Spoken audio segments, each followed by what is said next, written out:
posa chedwa apa tikupasirani zimene wayankhula Bon Kalindo lero pa 1 August 2025. Takhalani pompo ndipo tamvetserani mwachidwi. The DC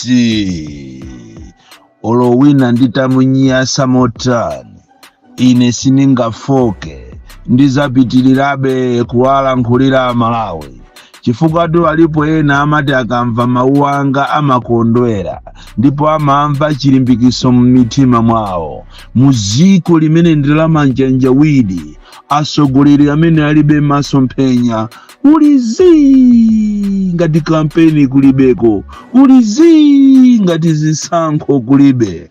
Ziko limene lili ndi atsogoleri amene alibe chisomo chifukwa utsogoleri wina uliwonse umayenera ukhale ndi chisomo.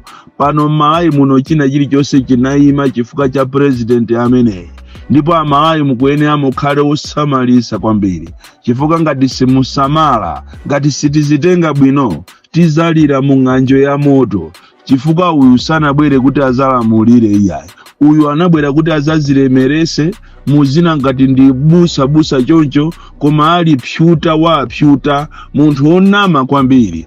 Choncho olo mutakhala kuti mapanga maplani anu ofuna kuthana ndi Bon Kalindo, ine ndine wachiabe, mwana woopsa kwambiri. Sinimaopa wina aliyense ndipo ndimangoyenda paliponse ndimayenda, ngakhale ulo anyamata anu amene mmatamawo ndimakumana nawo. Ine ndine wachiabe kwambiri. Lero tili ndi nkhani zazikulu zochokera ku ADMAC imene ndi kampani yokhayo imene imagula mbewu zosiyanasiyana, imene inakhazikitsidwa ndi nyumba ya malamulo ndi cholinga kuti ADMAC ikhale ngati nkhuku yayikulu muziko lino. Ncholinga kuti njala ikafika kapena chakudya chikafunika ADMAC yozichita provide. Komanso ndichenjeza inu opposition, zipani zonse zosusa muno Malawi, kukuchenjezani pamene tikupita ku general election kapena tripartite election, zisankho zimene zikubwerazi. Koma ndisanafike kumeneko ndimati ndithokoze Amalawi, amayiko akunja komanso konkuno kuchokera ku Nsanje pakana kuchitipa. Titakupasani uthenga onena kuti anthu akukasasire ku Nkhatabe akuvutika kwambiri, makamaka nyengo imeneyi yozizira. Amalawi mwapanga zinthu zimene ine sinazione. Talandira katundu ochuluka, ndipo katundu adakabwerabe zovala sapato kuchokera kwa anthu osiyanasiyana m'Malawi muno, zigawo zonse. Chandisangalatsa kwambiri zigawo zonse: Eastern Region, Southern Region, Central Region, Northern Region, konkodu ku Nkhatabe kumzuzuko anthu akupereka katundu osiyanasiyana. Ndipo ndondomeko yokapereka katundu amene ikhala posachedwa pompano wiki imene ikubwerayi. Ndafuna ndikuyamikireni Amalawi chifukwa chokonda ziko lanu, komanso chifukwa chokondana wina ndi nzache. Umalawi umene tikufuna ndi umenewu, chifukwa sangabwere munthu ina wa ziko lina kukatigwirira ife ntchito, kukatithandizira ife anthu athu ife tikungokhala. Ayi, zimene mwapanga Amalawi mwaonesa chikondi chachikulu. Ndipo ife Amalawi first tikufuna tikubetchereni, tizatenga katundu wanu wopanda kuchosa bolo chimozi kukapereka kwa anthu akukasasire amene ndi agalu, amene Lazarus Chakwera alibe nawo ntchito, amene boma limene la MCP alibe nawo ntchito.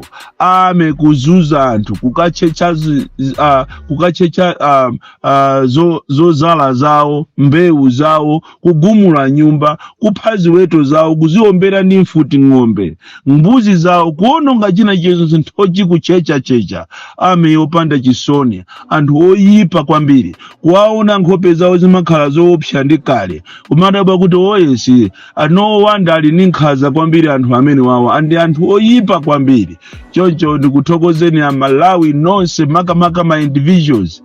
Chosangalatsa aliyense ukamufunsa kunena kuti kodi ndikakutchuleni zina, anthu akukana kusatira zimene zinalembedwa m'Baibulo kuti mkono wa manzere ukachita chinthu wamanja usaziwe, mkono wa manja ukapanga kanthu wamanzere usaziwe.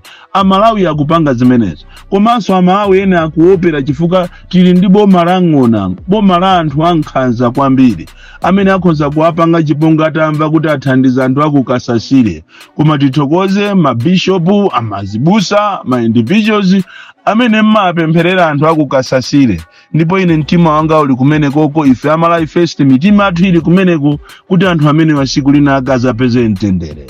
Nkhani yachiwiri imene tikufuna tikuziwiseni Amalawi, tinayenera kupita ku Mombera University ndi makampani amene amamanga kumeneko ngati Paramount komanso Deki Construction ndi Ministry of Finance, Ministry of Education, Ministry of Transport, kuti Amalawi mukadziwe zeni za Mombera University imene ndalama zake zinajedwa, billions anajedwa, koma chifukwa cha make calendar, chifukwa mukudziwa kuti mwambo umene uja unali wa dziko lonse opereka makalata, ngakhale kuti zinazo zinali zomvesa chisoni, kumadabwa kuti kodi awa akuzivutisiranji, awa 10 miliyoni anzanga, ndipo ena 10 miliyoni sanayigwirepo chibadwire, akumunamiza ndani? Mwambo umene uja unatenga atolankhani onse a nyumba zosiyana zoulusa mawu. Unali kovuta kuti tikakhale ni mwambo umene uja ku Mombera University umene tidawudikirira eno Amalawi mudawudikirira, ndicho linga kuti timve chilungamo cheni, koma chilungamo chachikulu nchonena kuti ndalama za ku Mombera University zinabedwa ndi boma limene lili boma la MCP. Choncho mwambo umene utiupanga posachedwa pompano ndipo tilengeza kuzera mu nthambi zosiyana monga mmene timapangira nthawi zonse.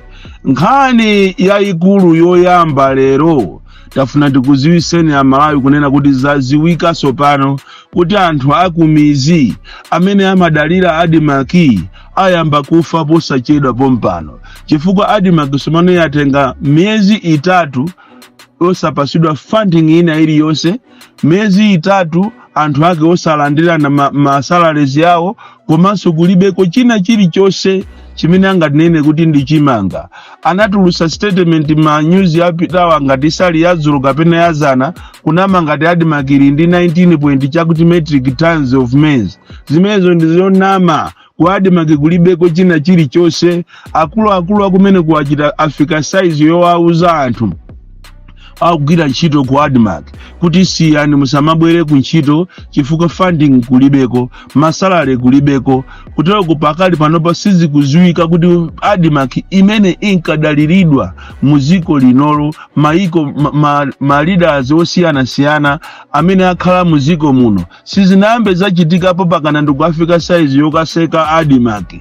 Komatu mulamuliro umene huu wachalakwe amene chiseko cha mpana kwambiri zamuvuta kwambiri pakana kufika kumaka aba ndiwo muphika, chifukwa ngati pafika tiponena kuti Adimaki ilibe china chilichonse ndi chimodzimodzi kumaka aba ndiwo muphika, anthu kusowa zodyera mazulo.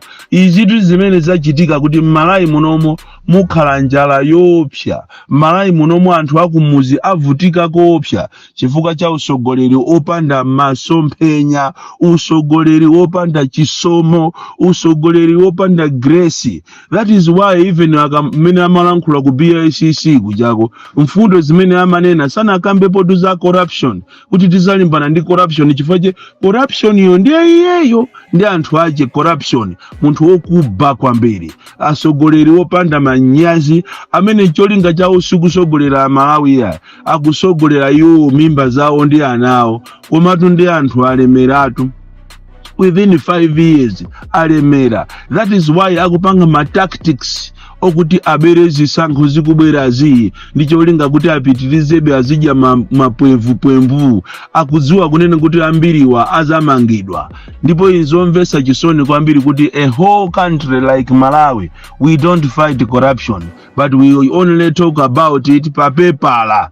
So ku Adimaki abale anga mudziwe kunena kuti anthu ogwira ntchito ku Adimaki kuphatikizaso ajana imisidwa nthawi ija ntchito aitangolowa kumene boma limene malamulo kuti apitirize kuchita strengthen Adimaki anachosa anthu ntchito ambirimbiri osapasa ndalama zawo pakana lero. Ena anakakamira kunyumba pakana lero sanatuluke muchifukwa chonena kuti Adimaki ikulephera kuwapasa anthu ndalama zawo. So ngati mtengo ukuyaka wa uwisi kuli bwanji wouma, kuli bwanji mavuto amene akukumana ndi anthu amene anachosedwa ku Adimaki ntchito kale kalero.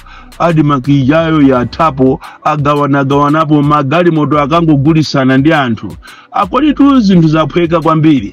Anyamata azikwanja kumangopita paliponse akangopeza malo 43 mulilongo mwangofika basi kumangochecha kumangotenga malo ziliko anyamata azikwanje asanduka. Sopano apolisi ali ndi mphamvu kuposa ngakhale minister, ali ndi mphamvu kuposa ngakhale wame. Anyamata azikwanje ziko lomvesa chisoni.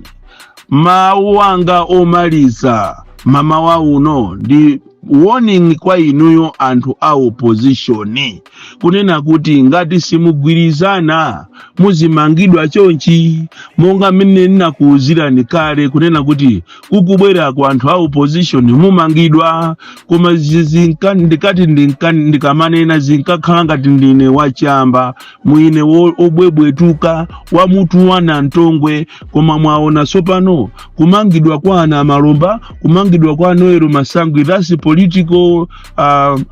politically motivated issues. Sikuti pali nkhani iyayi faje ngati kuli anthu amene akuba kopya kuba ndende anthu amene ali mbuma padakali panopa. Koma amene mutu muone muvine dance ndinu a opposition. And for this nonsense to stop mukuyenera kuti mukhale anthu ogwirizana kwambiri. Ngati simugwirizana inu a opposition muziwe kuti chanu palibe. Mapepala ndi aja mwapereka mopenga aliyese kumakapereka mapepala aje mwaje zimene jamukoza kuzisintha ndikubwera pamodzi ndikupanga one block for the sake of Malawi. Nkhani ina imene ndikufuna kuti inu a opposition mugwirizane nane ndionena kuti ngati inu a opposition simugwirizana ndikufuna ndikuchekereni pakhosi pangapa kunena kuti imfa ya Saulo Chilima sizaziwika chilungamo chache. Ngati muli ndi chikondi, ngati mumakonda munthu ujayo, komanso ngati mumakonda dziko lanu, kulirira nawo mabanja onse amene anamwalira mu ngozi imene ya ndege, the best way is opposition mugwirizane muombole zikoli ndipo muzakhazikise kafukufuku. Chifukwa chikafukufuku amene anakhazikisa chakwera uja pakana lero anthu akumuchidabe question. So ngati mumamukonda Saulo Chilima kwena kulikonse kumene muliko inu a UTM makamaka inu a UTM zichepeseni mugwire ntchito ndi anthu. Komanso iweyo amene unambereka Chilima iwe kapena iwe unabereka UTM inu a DPP zichepeseni mugwirire ntchito limodzi. Akakhala Mai Joyce Banda ndi nzimayi amene amaoneka kuti ndi nzimayi osakula mtima, nzimayi wozichepesa agwira nanu ntchito. Koma ndofunika inu a opposition mugwirane manja kuti tizaziwe chilungamo, ziko lizaziwe chilungamo chimene chinachitika siku limene lijayo, kuti mwana ujayo mwana osalakwa mwana waeni akafe munjira imene ijayo. Ma statement kumangosintha iya black box ilipo tayisunga bwino, iya black box siziwika kumene ili, ma statement osamveka. So the only way yokuti tizaziwe the truth about Saulo Chilima, munthu amene anapanga za ma reforms, munthu amene ankagwira ntchito yokonda ziko lache, akanakhala moyo bwezi pano Malawi yakutentha lero, sitizaziwa chilungamo kapo inu a opposition mugwirane manja, tigwirane manja, tigwirire ntchito limodzi ndicho linga kuti manjanja idwa awa asapeze sompata olowa mboma. Akangolowa mboma awawa manjanja widi amene akupanga ma program awo osaziwika. Ati zulu ati kunali program ati yokumbukira anthu azaluso ati kutoko meja ndi filimu akufuna athane ndi nzawo uyuyu ayambana naye, akuyambana naye kumasaku akuwamapanga ngati sakuonesa kuti ayambana uyu manganyaye. Kodi ziliko to anthu asendana Bon Klindo the DC mwana woopsa kwambiri, the most deadly and dangerous child from Jeza Village, TA Mabuka, box 76, Mulanje, Malawi, Southern Africa. Anthu kumadabwa kuti kodi apita wangu pita panjamba poka, apita mutalika wasa, apita papa machuda pa masintha, nthawi ija nsonkhanoso anapanga panjamba pompo, masaka anapangiranso pa masintha kapena pa nzuzu. Kodi chikuchitika ndi chani? Anthu akundifunsa mafunso, ndeni mauza kuti inetu siwa DPP, ine siwa Afodi, ine siwa UDF, ine siwa PP, ine siwa Mbewe Alefu, ine ndine activist. Koma anthu akukudandaulani apita mutalika, akunena kuti bwanji simukubwera ku Lilongwe, thaija munapanga nsonkhano kunkuja kunjamba, apaso atira mulunguso muli nawo Kongo. Nanga kodi anthu aku Lilongwewa azingokhala ndi Gangata yekha, Gangata ndi aziapangira anthu misonkhano? Kodi ino ngapita mutalika simungabwere kuja kumachoda kumasintha komanso kukatoto? Nangodusamo the DC.